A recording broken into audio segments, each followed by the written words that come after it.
Hello and welcome to Coffee with the Claires. It's been too long, hasn't it? Oh, it's been, we were just discussing it before we came on. It's been 10 weeks since we have been together, not together, but together on a live.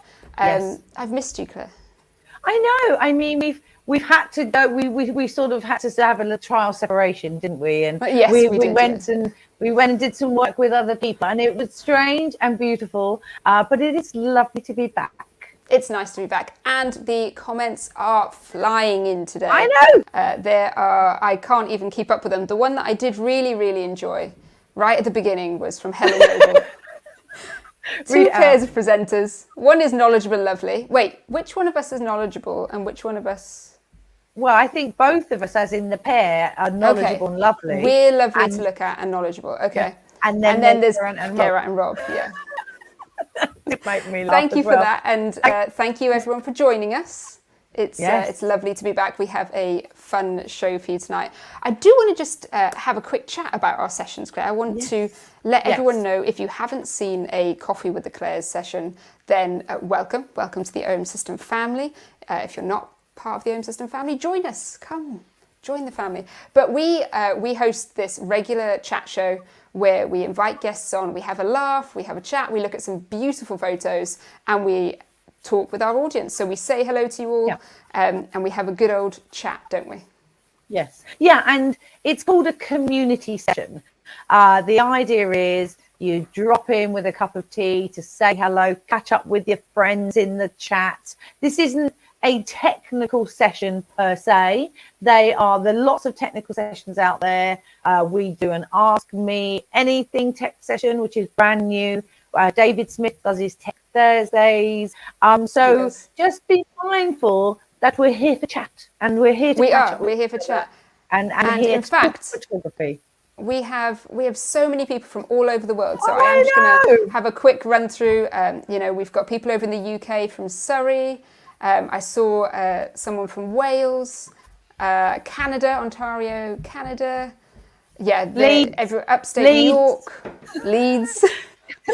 We've got Tito is saying hello from Spain. Hi, Tito. Hi, Tito. How are you doing? Yeah, I mean, it's so lovely for you all to drop by because we haven't had a Coffee with the Claires for so long, and we're hoping that you love the sessions. Maybe you're here to see Rob and Geraint. No, of course you're not. No, they're here for us. They are here. Obviously, Gav and Sam are in the background as well, so say hi to them. They're the unsung heroes. But yeah, we're really enjoying being back because we've got some of our favourites tonight and some of our fun things. So it'll be really nice to just move on and to tell them what we've been up to. It will. We've been so busy. We had the launch of the OM5. Before that, we had the photography show. Before that, you and I were in Switzerland. We've had a crazy time. And we're not going to talk too much about the OM5 launch and Switzerland. We actually have a live with Gavin Hoey on the 30th of November. So we'll be getting that up online soon, where you can tune in, where we talk about our great adventure to Switzerland. We look at some behind the scenes video. And we look at some images and talk about what an adventure we have. And I hopefully the behind the scenes videos will have been bleeped. Gav will have cut them to the Gav's taken out all of the terrible us puffing the and moaning around. It's too early. We've still got lots of people coming in, but let's crack on because we're already 5 minutes in. So on Coffee with the Claires, we have a little chat about what we've been shooting, what we've been up to, and we take a look at 3 images. We usually pick 3 images to show. So let's take a look. I don't know who's first. So Gavin has all the control. He just pushes a button.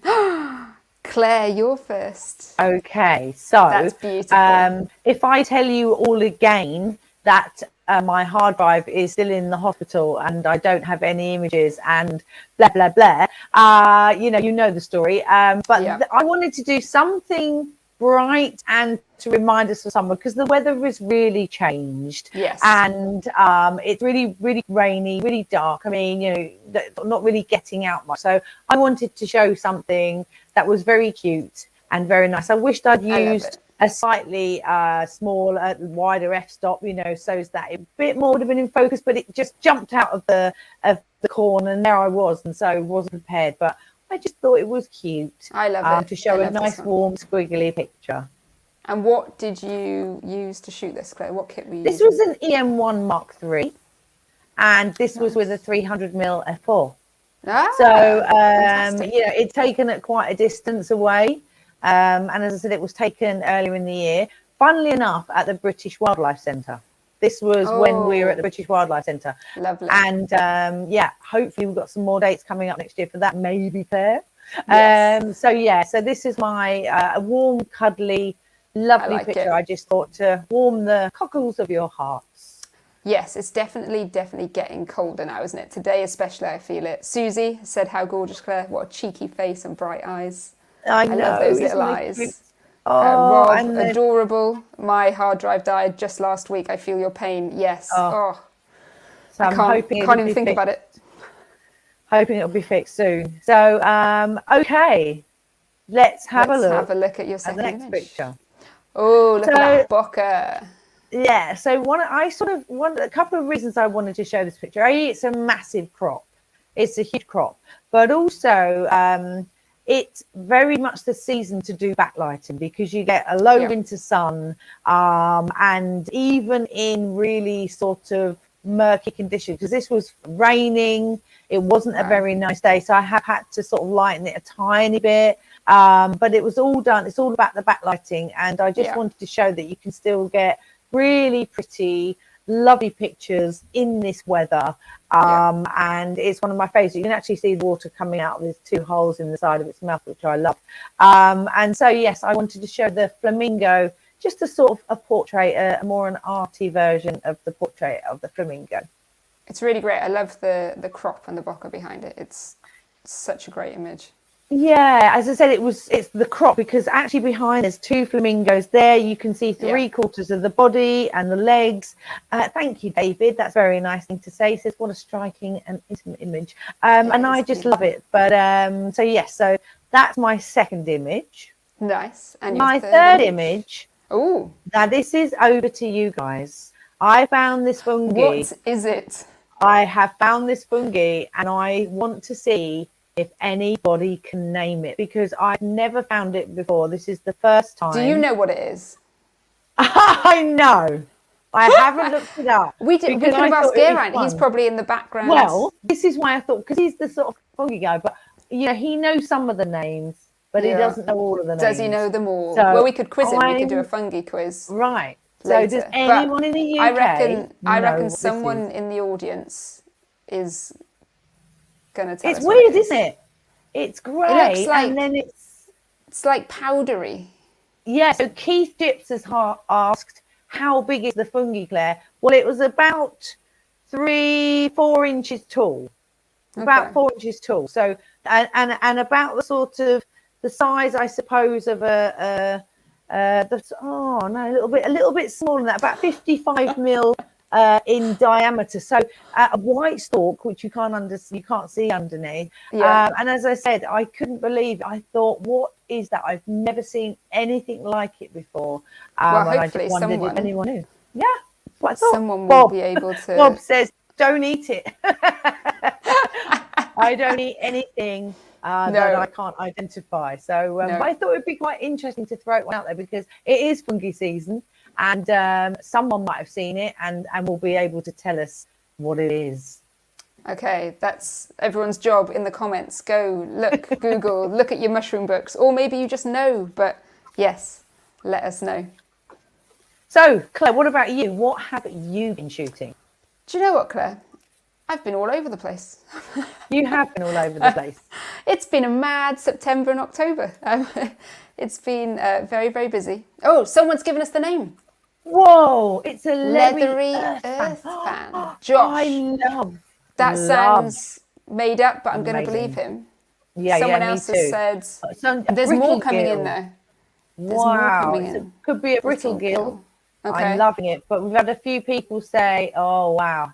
I'm going to look up both of those, but wow, how fabulous is that? Okay, let's write them down and Google later. And Google them later. All right, no. We'll let you all know. Josh, no, he made it up. Josh made it up, so I'm going to go for what John said. Brittle gill. Sure. Or leathery earth fan. No, I'm going to go with leathery earth fan. Okay.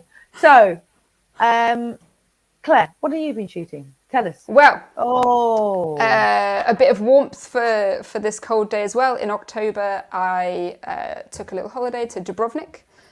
Absolutely beautiful. Get a bit of sunshine as we entered autumn. And we walked the walls, which are just absolutely incredible. And they had all of these, I don't know what, there's probably an official name for that. I'm going to call them a clairvoyant. Yes. I'm sure that's what it's called. No, Charlotte kept it. I'm sure Charlotte will tell me in the comments what it's called. And yes, it just had such beautiful views. I did do the iconic shots over all of the rooftops and all the terracotta oranges and beautifulness. But I just really like this framing. Gorgeous. It's a clairvoyant. It's like me. It's like me, but looking. Yes. Yes, I love it. And I actually used the 12 to 45 for a lot of my trip to Dubrovnik. And you know me, I love a 25mm f1.2 every single time. But I decided to mix it up a little bit and to shoot with something different, try a different lens. And the 12 to 45 was compact, great for traveling with and walking around with. And I shot it with the OM1. But it was just amazing, and the 1245. I mean, I normally am now having it on the OM1 at all times. It's actually charging over there, the other OM5, and I'm loving that lens. It's so small and so sharp, and I'm literally using it for everything. So yeah, it's such a great lens. Yeah, absolutely. And f4, which means all of the the more landscape scenes I was getting, beautifully sharp. And so compact. So that is definitely one of my new favourite lenses for sure. Fabulous. And that's nice. Look at that sunshine. Then from Dubrovnik, I went to Wales for a few days. We were really lucky. We are very lucky every time we go to this beautiful place up in mid Wales. In October, we tend to go around autumn, and every time we get blue sky and sunshine.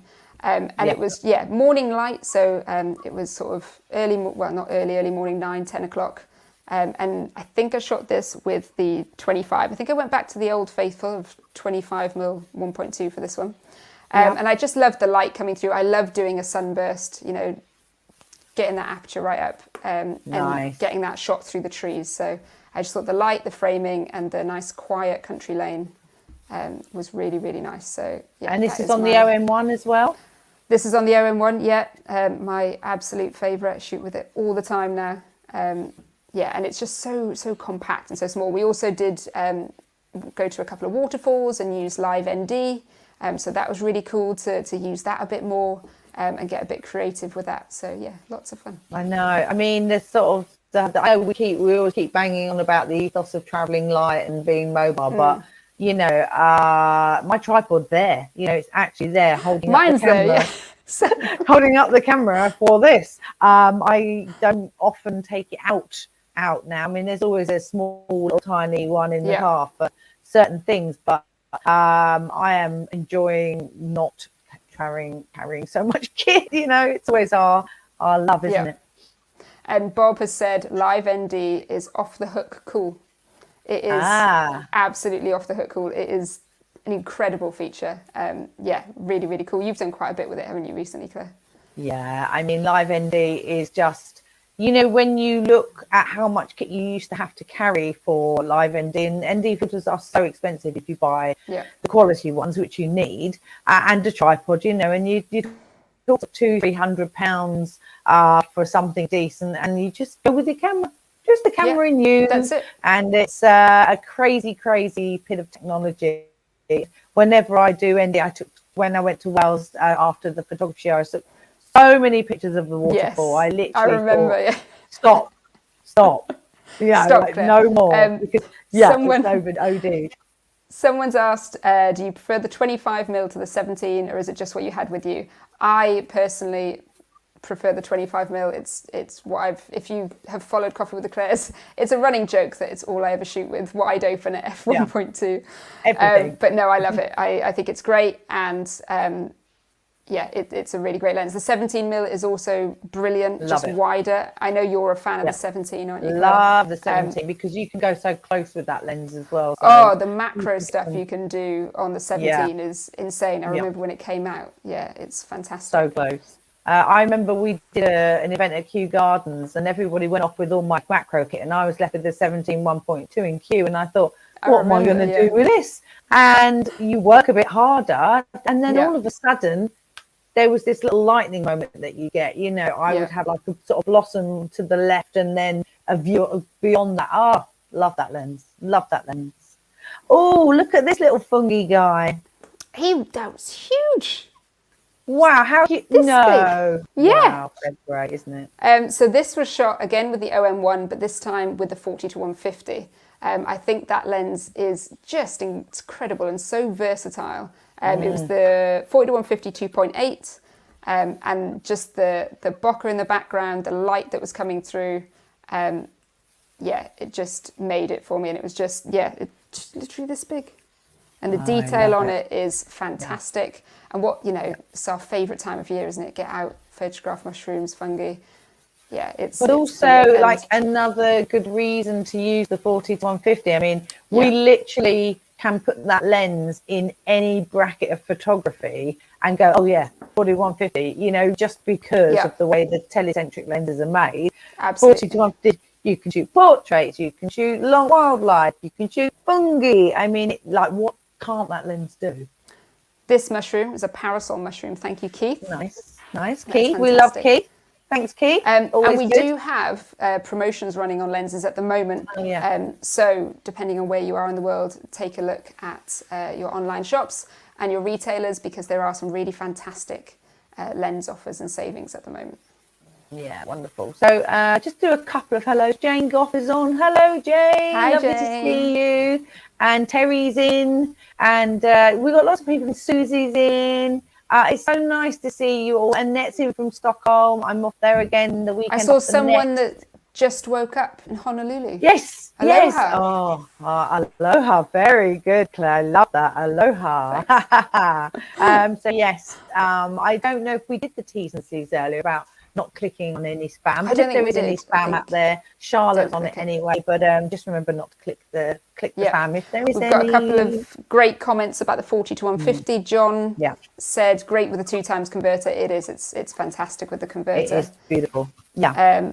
And we had another one, 40-150 remains my go-to sports lens for rugby and football. Yeah, sports, wildlife, macro. Everything. You can do some really cool landscapes with it. Tom Ormerod, one of our ambassadors, does some great telephoto landscapes. So yes, such a versatile lens.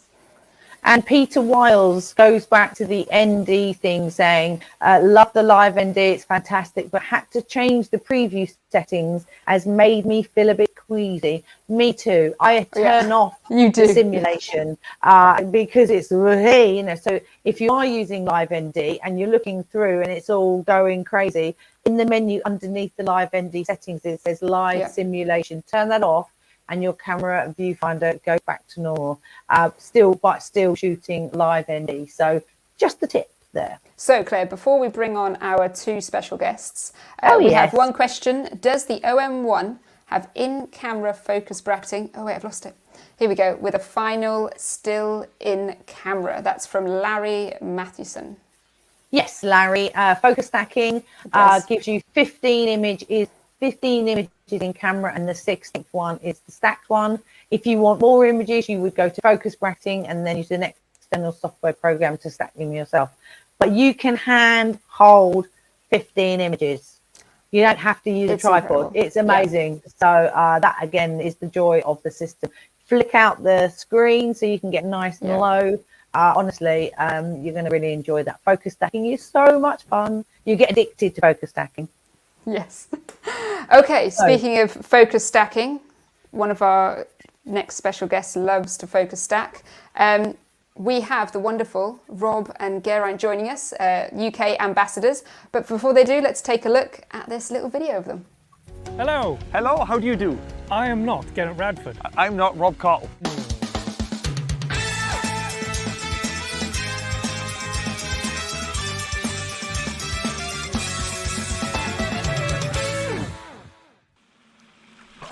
Hello. Cheers, Rob. Cheers. Click, click. Hey! How's it going? I love that video. I've never seen it. It's fantastic. Oh, I love that video Yeah, too. it was fun. Yeah, I did like blow the fishes out of my nostrils after that one, but it was pretty good. I shrunk something in that pond. Someone wants to know, Ronnies. Jane is asking, are you actually a reincarnation of the two Ronnies? Tom says, what a pair, and Susie says, nutters. You're not wrong, all of you. None of you are wrong. But how wonderful to have you back. It's been, I don't remember when the last time was. Too long. A long old time. Yeah. Well, It's I the first mean, time we've Geraint done and I, an online thing. Geraint and I did a little live the other night. We did a fungi Zoom macro thing, but we haven't actually seen you guys together. We haven't been It's together. been too No. long. So tell us about the Outsiders. What's all that about? Take it away, Rob. Me? Yeah. Well, it's basically just a load of nonsense, and now and again there's some actual tips in there as well. Okay, good. No, it's I like like coffee it. with the Claires. Yeah, we're going to start over, okay? It's the best videos on the internet you're ever going to see. Yeah. It's so insightful. There's virtually no nonsense. You can't let him. It started out being serious, and it ended within 5 minutes, and that was. Well, that's what yeah, I happened. expect nothing less from you both. But it is your new YouTube channel, right? Yes, it is. Yeah, we've started. We got about 3 videos on there now, and the reason for it is that we think that there's more to photography than just the pictures, and I think, we think that a lot of the stuff that you tend to see a lot out there is very serious, and we just want to show that you can kind of have a bit of fun when you're doing your photography, because for the most part, for a lot of us, it's basically a hobby, innit? And it's fun, and we try to just get that out there. Show that you don't have to be so serious. And also the OM system actually is so light, you can muck around with it. And there's no tripod involved, don't trip over tripods, I have to move things around. So it actually gives you the opportunity to just do what you want to do, really. Yeah, Nice. I totally agree. I mean, we can all get so serious about our photography. We've all been there, you're spending serious money on kits, a serious amount of time, and you watch all the stuff and think, I've got to get taking pictures. But I've got to say, when Claire and I go out together, we're always laughing and I say mucking about. I mean, I'm trying to sort of be a bit professional here, but there is Gavin, that joy, don't isn't it? show the behind the scenes of Switzerland. Gavin, show the behind the scenes. Go now! So apart from filming The Outsiders and having a lot of fun, what have you both been up to? What have you been shooting? What kit have you been using? We'll take a look at some of your images in a minute, but tell us. Well, I did a sort of every month. I wanted to see the engine and the colours and everything else, and what birds were around. Actually, the birds changed from literally April to October, so that was really interesting. So there's a few shots coming up actually from Skoma, and that was really interesting to see, because I've moved to Carmarthenshire area now, so there's a whole new set of subjects to try and find. Yeah, we're still trying to find. So a lot of the things I used to do, I'm looking to go into a different stream now. So fantastic. Interesting to see what we find. As in you were in the lake with Geraint and now you're going to get into a stream. In the stream, yeah. Not in the live stream, in the stream. So I think the joy about moving, of course, is you have to not almost start again, but you start again with the same skills that you have, but looking for different species or different areas. That must be quite exciting to a certain extent. Yeah, it is, because you do get into a bit of a rut, because sometimes you're going to get a photograph. So this way, at least I got to go and find some new areas, look again for the light and the settings and everything that's involved in wildlife photography. And I've already got a few things. It's going to be sort of a winter thing, really. I've been sort of looking for things, and it's the winter when it starts to come into action. fantastic. So it's sort of migration sort of time, isn't it, really, I suppose? Yeah, there's a lot of red wings around everybody if you're looking. Red wings, and the field fares will be coming in, getting the berries. And I think waxwings will be in, because there's a glut of berries in Scandinavia. They're all going to be coming over here instead. Yeah, I mean, Nice.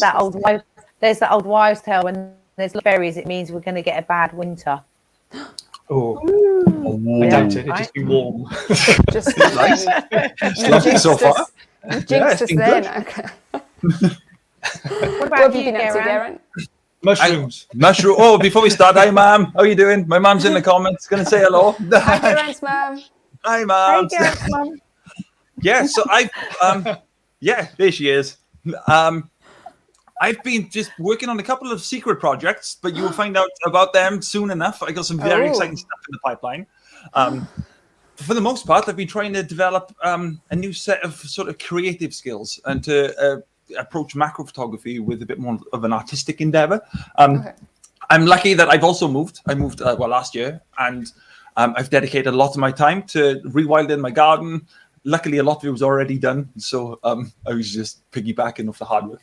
And yeah, it's chock full of bugs, mushrooms, springtails, and I've just been absolutely loving it. It's been awesome.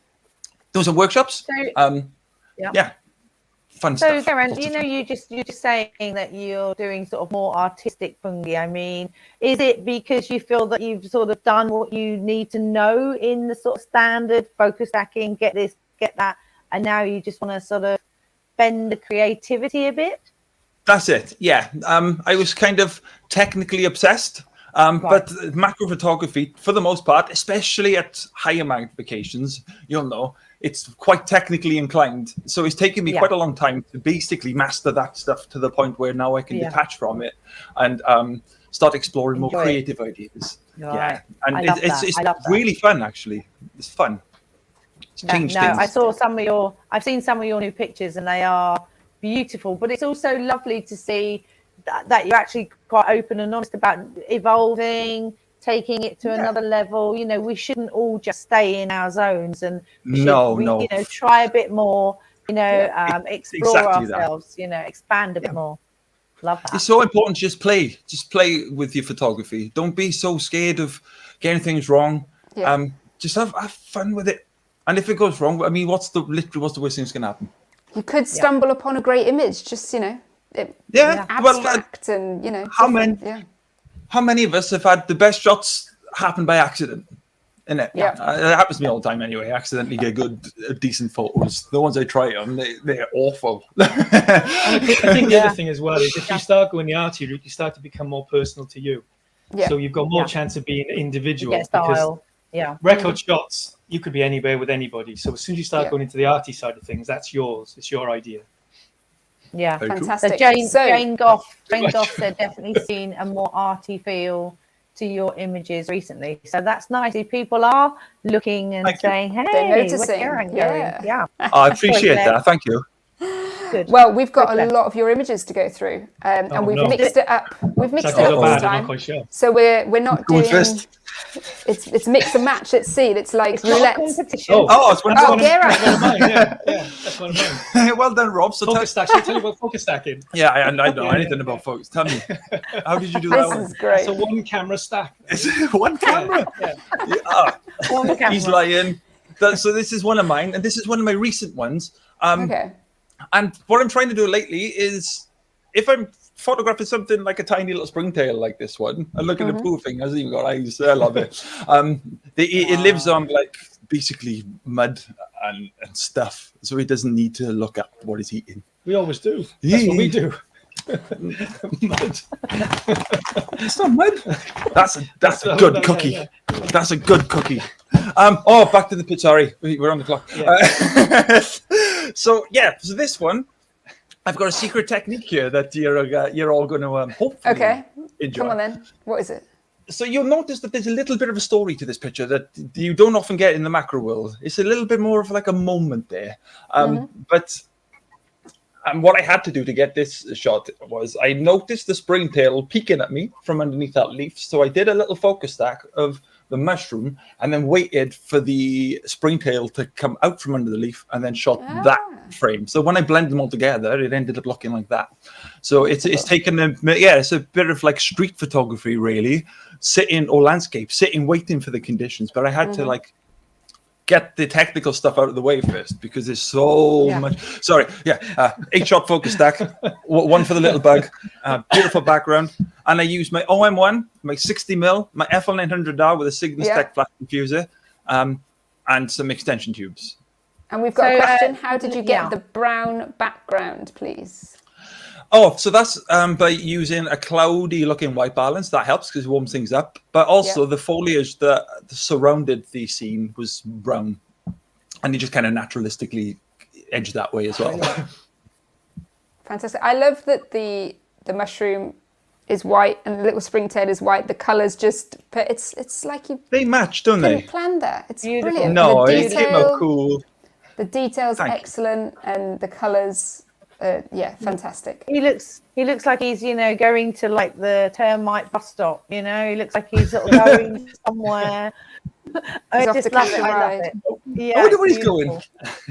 Where's he off on his little day trip? It looks like you have to ring the bell, like in a box in there. But how that entire scene is taking place on top of a leaf in my garden, and you don't have to travel. Like I travel 6 feet from my back door, and then that's going on. Yeah. So if you don't have a macro lens, please go get one, because it opens up everything. Little worlds that you don't normally see. It's fantastic. And honestly, I believe that if you can nail down macro to some degree, it influences the rest of your photography too. It does, because you have to think of so much in such a tiny little frame that I think it'll have a positive effect on everything else we shoot too.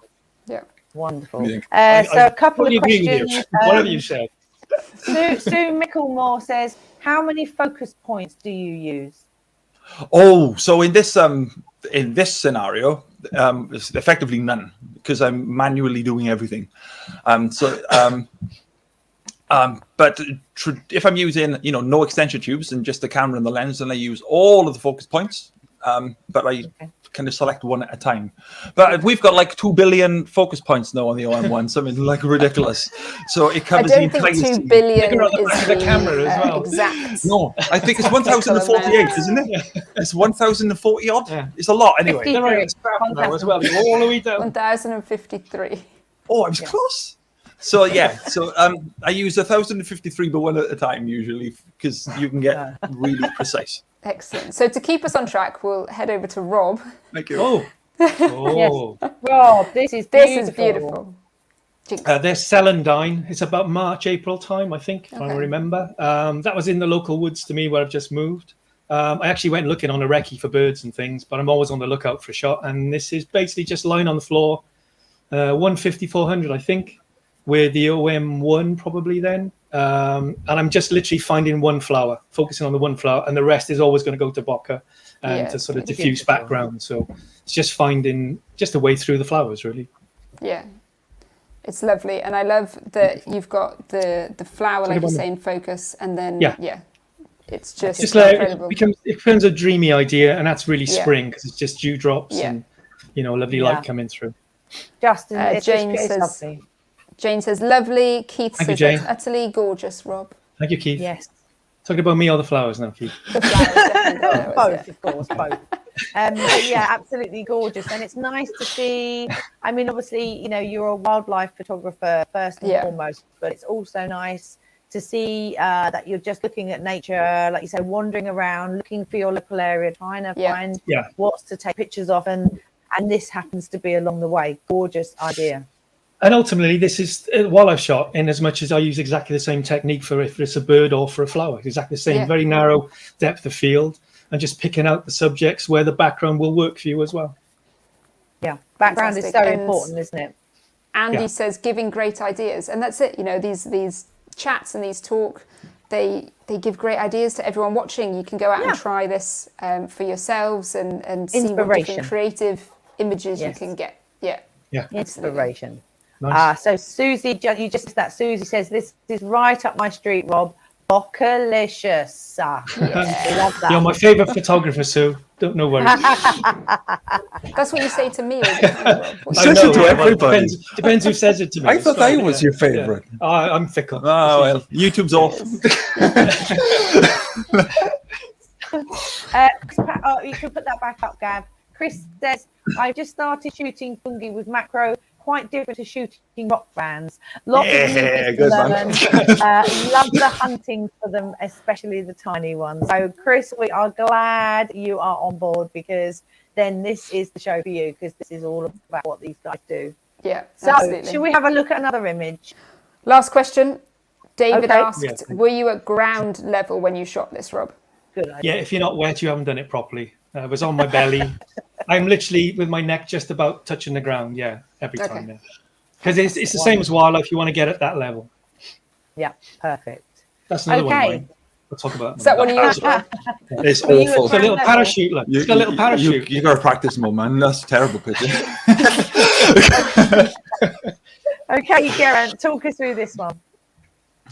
Yeah, so I think it's really, really fun. If you've got an opportunity to get more than one subject working at once, especially in the macro world, then try your best to get it, really. So that is a tiny mushroom. We're talking 3 or 4 millimeters. Wow. And then we've got like a really tiny slug then that like incorporated in the scene. And the sun was setting, so we've got this beautiful backlighting ready for the sun. And then I balanced that out with my flash then to create this kind of snazzy look. That's what coined that phrase. It's a technical term, snazzy. I like it. It's snazziness cranked up to 11. So yeah, but you'd be pleased to know this is a single shot at about f7, f6.3, something like that. Excellent. And 60 mil, as always? Yeah, it's my usual thing, 60 mil. Your fave. Extension tubes, FL900R, and the diffuser again. I think it was almost on the same day as the other one that I showed you. I think I literally took it on the same day as the other one. That's with macro. The difference of a foot is basically a country in the macro world, isn't it? Right. So you can get you can get a lot. You can get a lot of shots in literally a short space of time in a small area as well. Yeah. But not a lot to say about that. Just something cute. Looking at us, nice little tiny mushroom. I love it. It's cute. I love it. Absolutely love it. Ooh, woodpecker. Ooh, more bottom. Beautiful. Rob. Greater spotted woodpecker. It's a young male. Got the red on the head. Young male. This is actually in my garden because that's one of the projects I've got. This bit like Geraint. I've rewilded a lot of the garden. I've got a little small hide I've made out of X shed. An X shed is like a small version. And this is a post I put up, and you can see the holes where the wood. Why I'm pointing on there, I have no idea, but you can see the holes on there. I can see that. It's where the woodpecker's just taking the grubs and things. You can't see that, can you? No. So yeah, and you can see his little tongue. Look, you can see. I can see his tongue. That's his tongue, is it? Yes, his tongue. From that. Oh wow! Oh, there you go. Oh, Wow. Yeah. that is a fantastic so sharp. detail. Look at it. It's good. So sharp. But you've basically, got I'm that using. beautiful Oh, sorry. flashlight in his eye, haven't Yeah. you? Yeah, again, this is Beautiful all about background. waiting for the right moment. It's about waiting for the backgrounds, and the post is actually in a place where the background's going to work for me. I know it's going to be in the evening. There's going to be bokeh in the evening. It's going to be light in the evening. Everything goes very diffuse because it's at a distance. And also, I'm just waiting for the woodpecker just to glance slightly to his left because that's when the sun hit its catch light in the eyes. And a So lot it's just of people waiting for asking this moment. about the lens, and someone's guessed 150 to 400. Oh, yes, you are right. Yeah, Of well course, yeah. done. rarely comes To be up now, perfectly honest, right? up until recently, I was using the 100-400. Yeah. The only difference really, I mean, obviously it's a little bit sharper, but ultimately that won't change the look of your photographs. That's down to you. Ultimately, it's about that extra bit of aperture for f4.5 rather than the f6.3. But you can still do that because with backlight, you get as much light as you possibly can in the evening. Love Beautiful. it. Absolutely beautiful. I want one of them. Background. Yeah. Mine will buy one. Yeah. Buy you one. Start saving them. They're like, Geraint, ask if Rob, you can borrow Rob's. No.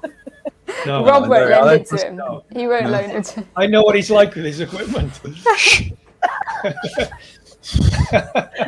You're not wrong, Rob. You're not wrong. No. You're not wrong. no, I go through it. Right, let's talk about this photo before we get off track. Oh yeah, I got this 5 days ago, I like something like that, by that. the way.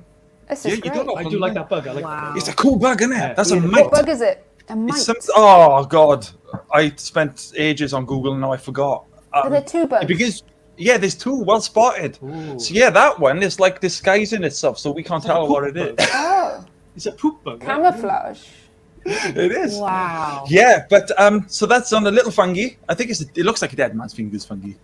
Yeah. And this entire scene, when It's a dead man's finger. it's like that big. This entire scene. So that little mite there is millimeters again.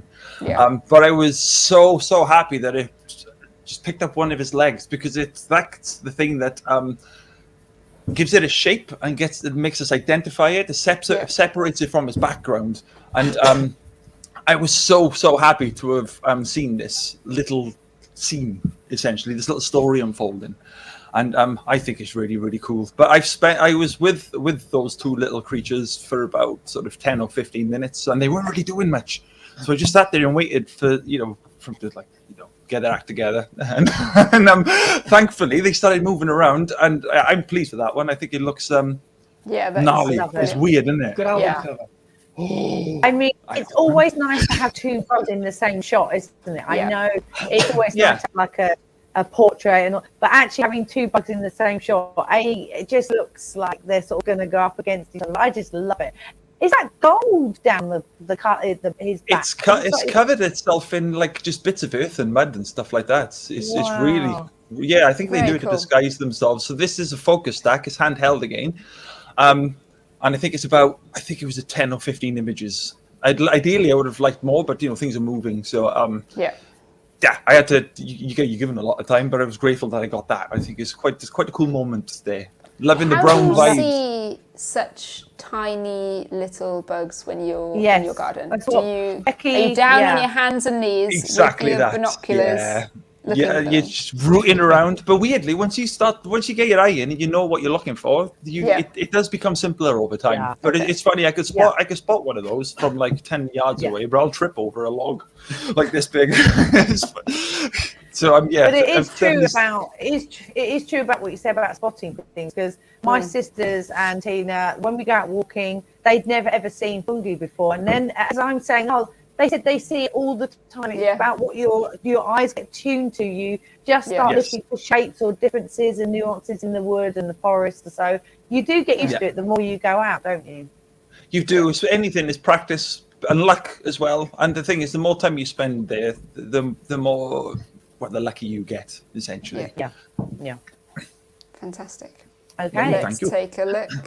I love that. That's lovely. Yeah, obviously this is Skoma. I say obviously. I mean, this is Skoma. There are other islands are available. This obviously. Again, this is about background. I'm standing in a place where the background's going to work. Obviously, there's Thrift. I think that's Thrift, or is it Campion? I can never remember. So I'm standing in a place basically where the background's going to work, and I want to show the environment that the puffin was in as well. The OM1, I'll be honest, has massively upped my keeper rates with the birds in flight. Going to Skoma, I might have come back with 10, 15 maybe. I'm coming back with 50 now easily. Wow. All sharp and all in the right areas as well. It picks the bird up much quicker and locks on much. It's stickier. It's incredible, isn't it? If that's a word. Wow. I mean, so it allows you to be in the right place. Yeah, it's a lovely. I mean, the birds are amazing. If anybody is calling in from Canada or Singapore or wherever, USA, Skoma is a little tiny rock off of the west coast, west coast of Wales, and it's amazing because you have to go there by boat. They only let about 300 people on the island a day, so it's massive in conservation, and it is incredible if you're ever over this way. Now they've got a digital booking system, so you can get on rather than queuing for 5 hours. First thing in the morning. Did you ever get to go? It's what I call magical. It's magical there, isn't it? Yeah, it's why I went every month. I wanted to see the changes through the seasons, and it was really interesting from a very sort of burnt out looking landscape right to where in the summer it flourishes with birds and flowers everywhere. And when I went back at the end of September, it was literally gone back to almost brown again. So it was quite interesting to see the cycle. Amazing. Okay. This is one of Geraint's, right? No, Yeah, of course. is it? It's that big, that bird. You really want to show this one again? He focused He that was this trying to one. take I'm pointing again. I don't know why I'm pointing. Let's do that. But you can see that Geraint was trying to take the droplets. I was just holding him over the cliff top as he was trying to get the macro of those droplets. Thanks, man. Yeah, sorry. Thanks for not letting me go. I know you feel that. The reason I showed that was basically that it was in the same place, but it shows a different way of taking the shot. You take away the environment, it becomes a different shot. It's exactly the same beautiful. place. Susie said, try staying on the island for 3 days, then you come home with thousands. Far too many keepers now. Sorry, Susie. I'm sorry. Yeah. I'm only an hour away from Skomer now, so it's quite easy for me to get there. I can't wait. I'm booking a couple of nights. Yes. What was your shutter speed on that shot? Because it's pretty much midday, these obviously going over on the boat, I would say 6,000 to 8,000 maybe. Okay. But even then, my ISO is up at 800 sometimes to just get that shutter speed. I've been working on other shots which I haven't shown here that are actually down to 250th of a second. Taking the ISO right down, trying to get some blur in it. So that's my next project for next year, really. So it's just another way of doing things. You don't always have to get up to the fastest. This is why equipment's not always important. Sometimes it's about your vision and your ideas. Yeah, absolutely. Jane says, obviously this calls for an OM Skomer trip. I couldn't agree with you. How many times? Let's get it together for next year. I missed Skomer this year. We talked about it a lot. I was there. I had tickets booked, but the boat got cancelled. Yeah. As it happens. If the wind blows in the wrong direction, unfortunately. I think this year was probably the worst I've ever known for cancellation. Next year, Claire. The wind. OM System do Skomer. It's been good dog, right? Claire and coffee with the Claires on Skomer. Coffee with the Claires on Skomer. Yeah. Let's do it. That's great. Cool beans. Oh, I love this. This is another one of yours, Rob, right? Yeah, of course it is. There's a puffin on the back of that one just behind. You can just catch it. Yeah, so this is a crab spider again from my garden, and it's another benefit of letting some little areas of your garden go slightly wilder. If you're lazy bones like me, it means you don't really have to do much. You can just leave your house, step outside, and there's bugs everywhere. And this, believe it or not, this is, I think, knocking on to 30 frames for a focus stack. Nice. It was a handheld thing. But what I love about this photo, aside from the fact there's a beautiful spider and it's really colourful and everything, is like you can see the little twirlies of its web. Look, see, just there. So look at those. I love that. Wow. That just adds so much more to it, doesn't it? Yeah. Is that a telephone cable? Wow. Yeah. Has he got a phone there as well? He's I really mean, that detail is just insane. eyes. Yeah, that's 60 mil eyes. is bonkers, isn't it? Yeah. And this is why I love focus stacking so much, because we can use our lens on the sweet spot where it's at its sharpest and then gain our depth of field through focus stacking. And then you end up with shots with like loads of detail and stuff. Yeah, it is beautiful. Jane says, amazing shots. It's such a cool little, it looks cosmic almost, doesn't it? Yeah. It's like it's whizzing through space. Yeah, and the little tiny black hairs, just when you zoom in, you cannot believe it picks up every single one. Picking it up on the camera, the little black hairs. Sorry, Rob. Yeah, honestly, you can't take it anyway. Susie said we need to separate you boys this time. I thought Claire and I were bad when we were together, but you boys, you surpass us, honestly. We should do a live with all of us somewhere. Get together. We need to get Gavin would walk away. Yeah, and then we do a live. He'd be like, "This is never happening." Yeah. So I mean, the run through before we went live, it was chaos on that. So. Yes, exactly. Let's have a see if there's a question. Come on, guys. What aperture do you generally use for a 15 or 30 stack image? Geraint. So that'll depend on a couple of things. There isn't, unfortunately, it's not like a general setting. It depends on your subject size and how much magnification. But if, say, for instance, we're photographing something like this spider, where I may only have extension tubes on, then I'm aiming for around f5.6, something like that. If there's no extension tubes, then I might be brave and stop down to about f10. But if we're talking lots of extension tubes and maybe the Raynox, then I'm going to aim for something like f6.3. I find that's a nice little trade-off when I'm focus stacking also. Because for me, the stacking isn't so much about getting lots of detail on your subject. A lot of the time for me, it's about maintaining a shallow depth of field weirdly in the background. So I tend to shoot wider apertures because then that limits how much of the background becomes in focus. And we can dial the flash power down, which speeds everything else along as well. So then I'm only shooting like a 20th of a second, a 16th of a second, instead of something like half a second with a flash, because that slows everything down then. We've had a couple of people ask also, Roger at RLL Photo, what extension tube do you use? There are many out there, aren't there, Geraint? Yeah. Metal ones, yeah, there's plastic loads. ones. Yeah, I'm using Miko ones, but they're cost effective. I wouldn't say cheap because that's not fair, but they're cost effective. The ones that OM System recommend are Kenko, but they cost about 4 times the amount as the ones I have. But as we've already established, I go through stuff quite quick, so I don't want to spend 200 quid on extension tubes and then break them really quick. So But Geraint, you look after your kit so well. Oh God, I do. It's the other stuff. It is. Oh, of course, of course. We're going to take a look at one more image and answer some questions because apparently there's many images still left. Yeah. But we have 8 minutes left of our show and there's still a few questions. So let's take a look. This is lovely. This is a herring gull. He's called Tonto. He's actually follows the boat, the Skomer boat. They fed him from a very early age, so he always comes on the boat, and he will get quite close to you. In fact, he often lands on people's heads, which is quite funny. And he's called Tonto, and it gives you a great opportunity to take close-ups of an amazing bird, and it just worked in black and white. One thing I will say about this, nobody takes photographs of Tonto, and that's why sometimes you get good shots if you have a go at something. Even if it's obvious, have a go at it, because it gives you a better idea and a better opportunity of taking something you may not be able to take in the wild. So this is a high key shot. Tell us your settings so that give people the chance to try it themselves. Yeah, it's a single focus point. Pretty much everything I do is single focus point, except for major birds in flight, which are maybe 25 or something, an array of 25. But most of the time, it's always a single shot, and the smallest single shot. Always aiming for the eye. Aperture depends on sort of the angle of the bird, if it's parallel or not. If it's parallel, you can get away with f4.5 or whatever your lowest aperture is. Sometimes you have to go up, stop up a little bit, f8 or something, just to give you a bit more depth of field with the beak and the eye.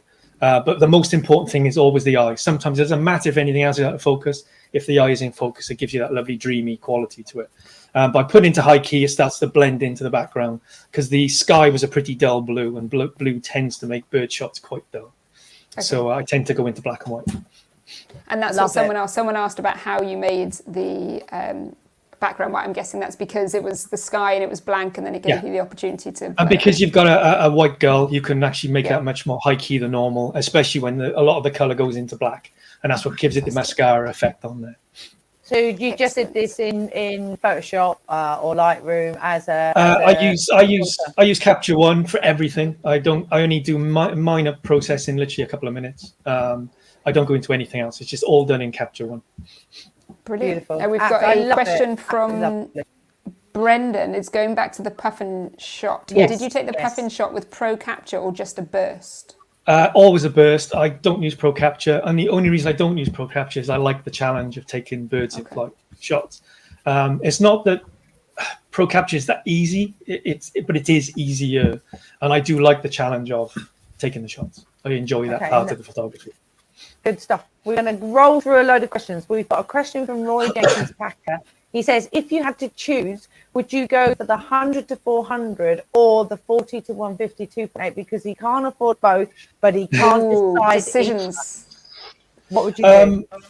I have both. Well, I had both. I still have the 140 150. The 100 400 I used up until the recent 150 400. I love that 100 400. It's got that extra reach. If you're into bird photography, I would go with the 100 400. If you're more of a mammal or a general photographer, I would go with the 40 150 because you've got lots of options of the 1.4, the 2 times, and you can change from f2.8 up to f5.6, and you've got that extra reach if you want it. But ultimately, if you're a birder, 100 400 because you always haven't got enough reach. Even with the 150 400, you still haven't got enough reach. Yeah, you're absolutely right. If it's birding and that's your whole sort of main genre, Yeah. but if you're talking about doing a bit of everything, the 40 to 150, 2.8 with the 2 times is so small, sharp, and light. I am always going to love that because it took my best shots on Skoma. So that would be me. Yeah, I still use the okay. 4150 on Skoma as well, by the way. I still use it on Skoma because sometimes that is just about the right distance. Yeah. They're literally running across the path. Okay, quick They're question. cute, aren't they? Geraint, Bob says, what's the best OM lens to start shooting true macro? I have played with the 75 or 1.8, but the minimum focus distance is good enough. Okay. Yeah, I would say the 60mm. The 30mm is a little bit more budget friendly, but if you're thinking about going down the insect route and stuff like that, that extra reach is so beneficial that I think will offset the cost difference if you can afford to get there, of course. The more distance between us and the subjects, the better. It does help a lot. And then if you decide you want to go down, maybe add in extension tubes, then you've got the extra room there. Of course, it's weather sealed also, and it is so sharp. Yeah, I love it. Fantastic. I'm so excited. I want to carry on. Yeah, it'll be fun. How long have we got? Have we coming tomorrow? 3 minutes. 3 minutes. Ages. Yeah. Well, they can talk so much in 3 minutes. They've got so much to say in this short amount of time. Are we going to get a music performance? I asked them if they would play. They came unprepared. Geraint did not bring his guitar, but next time... I didn't bring it, but next time we'll put something together. Yeah. All right, I promise next time. If you remember early shows of Coffee with the Claires, we used to make people come along with the secret talent. And Rebecca Nason from Shetland managed to levitate 5 pounds, which was the most incredible magic thing I've ever seen. That was cool. We saw Geraint playing the guitar. Geraint played the guitar. Tesney. Everybody's done stuff. Gavin did one. Yeah. So yes, I did an impression. So Gavin did balloon animals. Balloon animals. That was great. So we should bring that back for Christmas, maybe. All right, let's bring it back. So we are running out of time. We have run out of time. Thank you so much for joining us this evening, Geraint and Rob. You've been wild as ever. Amazing. That's the word that I've got for tonight. I disagree. We've been good. This is tame. This is tame for them. No, it's been absolutely awesome. Thanks for having us on. Thank you very much. Really Thanks for and for anyone who doesn't follow them, head over to Instagram and follow Rob and Geraint, and also go and subscribe to their YouTube channel, The Outsiders. The Outsiders. I'm sure it's going to be funny. Claire and I will have to guest appear on one of these videos, I think. Oh, please. And also, if you are joining Geraint for his workshop at the weekend, I am very jealous. You're going to have an amazing time. I know Terry's going, so it's going to be awesome. We are back. Claire, give them soon. We are back. So we've got an Ask Me Anything tech session with the technical experts on the 29th of November, and Claire and I are back for Coffee with the Claires with Gavin. So Gavin's going to be on screen with us. And we'll all be together talking about our adventure to Switzerland with the OM5. And then we have a wonderful Christmas special on the 22nd of December. We'll be having lots of guests from around the world join us to talk about their year and what they've been shooting. Yeah, I mean, who's going to press the buttons when Gavin's live? Sam is going to push the buttons. She's got full control. Don't let Geraint near it. Oh, guys, it's been lovely. Yes, it's been fantastic. If you're interested in any of the lenses that we've spoken about, like I said, they're on promotion. So be sure to check out your local retailer or our online shop. I will buy them all. You buy them all, Geraint. Don't break any of them. And if you missed it, you can watch this on it's ring recorded. It's played back on Facebook. I'm watching it. Facebook. So you can watch it, Janie, if you missed it. So awesome. Thank you, everyone, for joining us. Thank you, Rob and Geraint. Claire, it's so great to see you again. And thank you, Gav and Sam and Charlotte, who's been in the comments in the background. It's been wonderful to be back, and we'll see you in 2 weeks. See you in 2 weeks, guys. Bye. Take care. Bye. Bye.